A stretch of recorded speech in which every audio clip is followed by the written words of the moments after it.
So welcome back to the Happiness series and to day 9 of part 2. Now for many people a really challenging part of compassion is realizing that difficulty or suffering is an inherent part of life. We know it in ourselves if we're really honest with ourselves.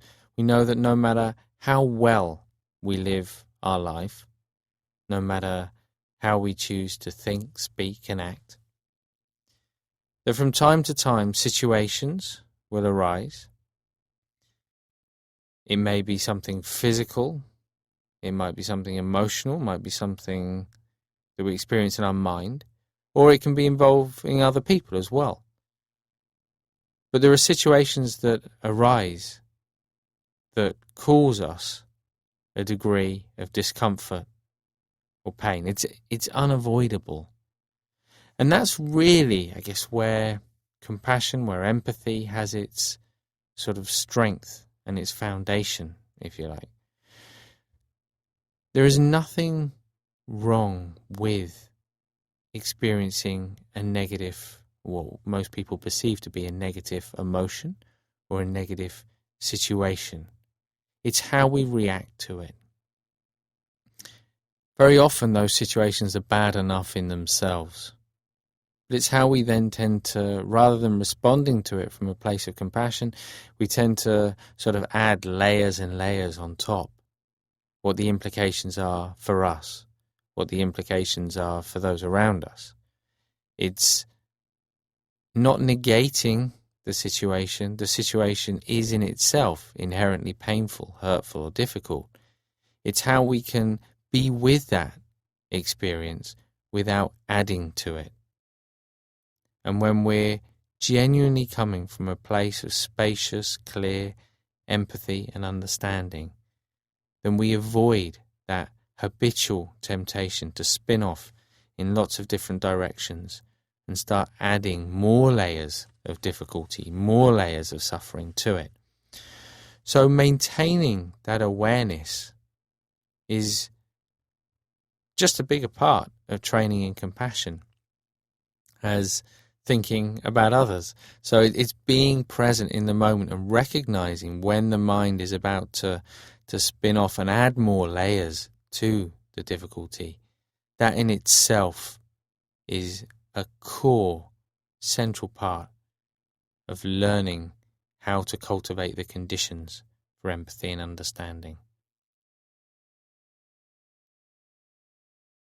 So recognizing that we're training in both awareness and in this softer quality of mind. Just take a moment to set yourself up in the right way. And when you're ready, in your own time, you can just start to take a few nice big deep breaths in through the nose and out through the mouth.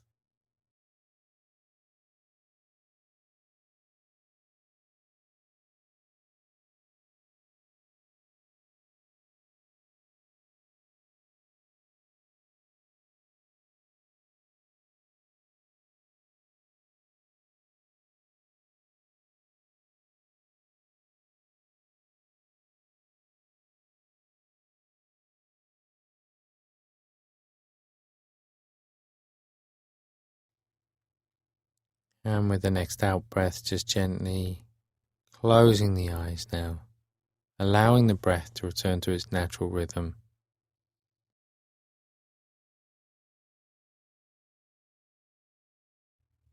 As you just start to become more aware of the other physical senses.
If you haven't done already, just starting to become more aware of the different physical sensations in the body, more aware of the reactions to those physical sensations.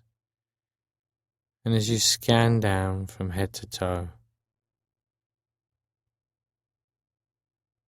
just noticing both the physical sensations and also any particularly strong mood or emotion that might be around at the moment.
And just pausing for a moment now, becoming more aware of the intention, and just reminding yourself just what an impact, benefit practicing this exercise can have for others, for those around you.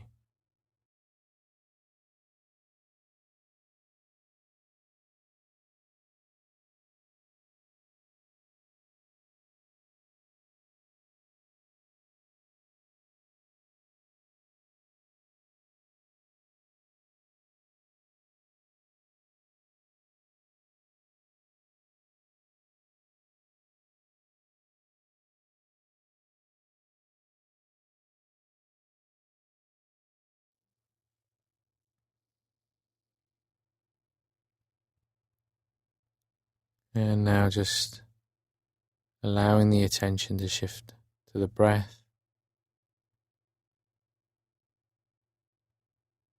becoming more aware how each breath is slightly different from the last.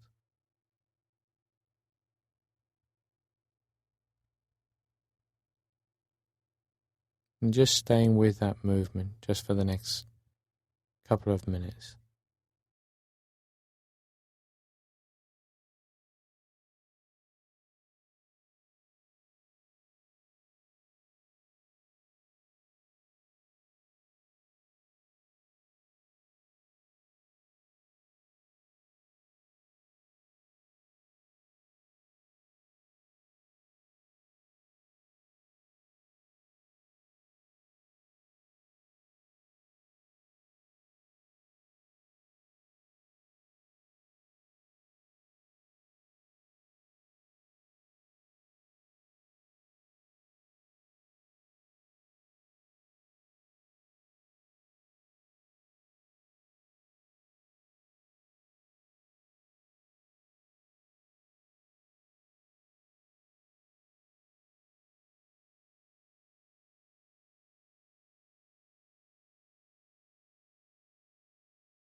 So in your own time now, just beginning that visualization. As always, it's as though you're just watching it take place. It's happening on its own. You're just watching it expand in every direction.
And when you feel as though it's expanded as far as it can in every direction, just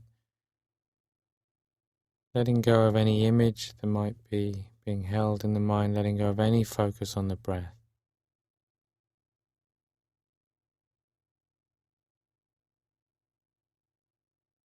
Just let the mind be free now.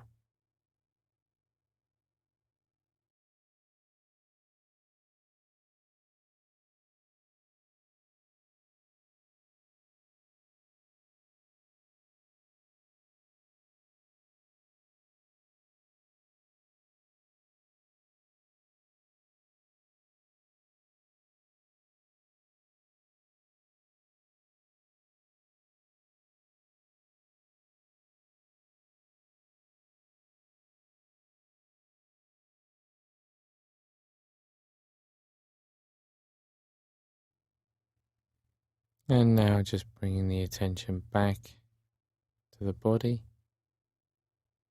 back to that contact between body and the chair or the floor, sound, smells, taste. So just coming back a little bit more into the physical senses as you open your eyes, aware of your surroundings, aware of how you feel and of your intention to be mindful, to be present, to have both the aspiration and the engagement of empathy as you go through the day today.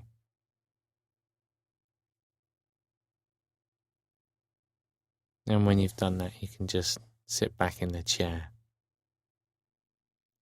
And as you go through the day today, perhaps just noticing that tendency to kind of add layers of difficulty, regardless of whether it's something that you're experiencing yourself, which is painful and which would benefit from a softer, gentler sense of empathy, understanding, or whether it's something that somebody else is experiencing. Just noticing how thought is influencing and perhaps even obstructing the experience of compassion or of empathy, how we're perhaps adding layers to it. It's amazing how often we do this, how there can be a situation which is difficult in some way in itself, but how we make it so much more difficult by thinking too much about it, by imagining what could happen, what might happen, how it could have been, how it should have been, rather than simply being present with what it is in the moment. But I'll leave it there for now, and I look forward to seeing you back here tomorrow for the final part 2, and that's day 10. I'll see you then.